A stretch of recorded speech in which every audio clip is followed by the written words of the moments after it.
pager goes off, it doesn't matter if you're sitting on a toilet, taking one with your wife, you just don't finish, you don't wipe, you just go running out the door. The biggest part of being a firefighter, you're on call 24/7, 7 days a week, 365 days a year. You never know when there's going to be a fire call, a car accident, so you have to kind of make yourself readily available when you're home or in town or around town.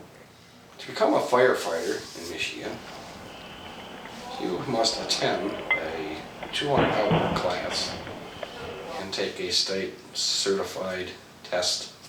We train 4 hours a month. We do anything from practicing with our Jaws of Life, actually practicing training for Jaws of Life. We'll get wreck cars up there and we'll simulate accidents and cut people out of cars. Pumping water out of the trucks, water shuttle, which is from truck to truck. Firefighter down, calling maydays. If you're injured or hurt at a fire, how you can get somebody in to rescue them and get them out safely in a timely manner. On April 18th, we had an abandoned house mysteriously catch on fire by, we don't know quite who did it, maybe the landowner. Some kids, we were called out to that fire about 6:30 p.m. that night.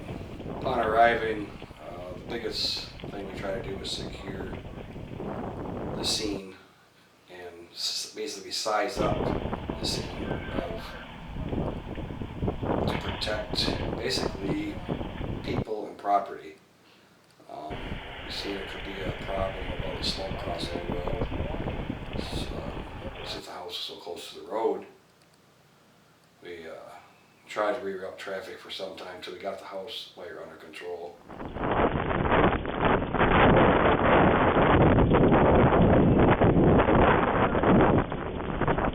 The house was a total loss and it was down in probably 45 minutes, I would say.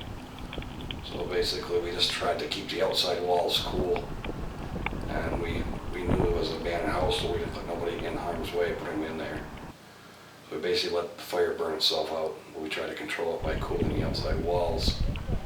So basically the house would collapse inside of itself when it was all done. The hardest thing I've ever done as fire chief is that car accidents, cutting people in the cars that you know. One of our old chiefs always told us, you didn't start the fire, you didn't cause the accident. Don't kill yourself trying to get there to put it out.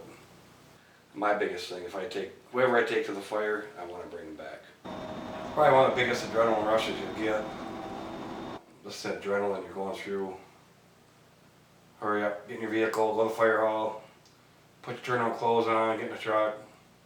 You're talking to the dispatch, trying to figure out, for one, where it's at, address, location.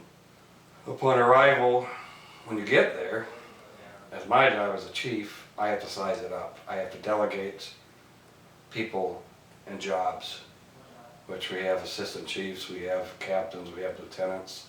I pretty much make the call of who's going in the house. And there's rules, you only be in the house so long on air. You have to come out, you have to rest. But the first house fire I went into with actually a friend of mine, the first house fire he went to, we went in together. It's always two guys go in, they carry a hose. You basically are blindfolded the whole time as soon as you walk into smoke. And you gotta kind of determine if the house is gonna flash over. You can tell by the color of the smoke how the fire's reacting. You can basically test the air, the fire.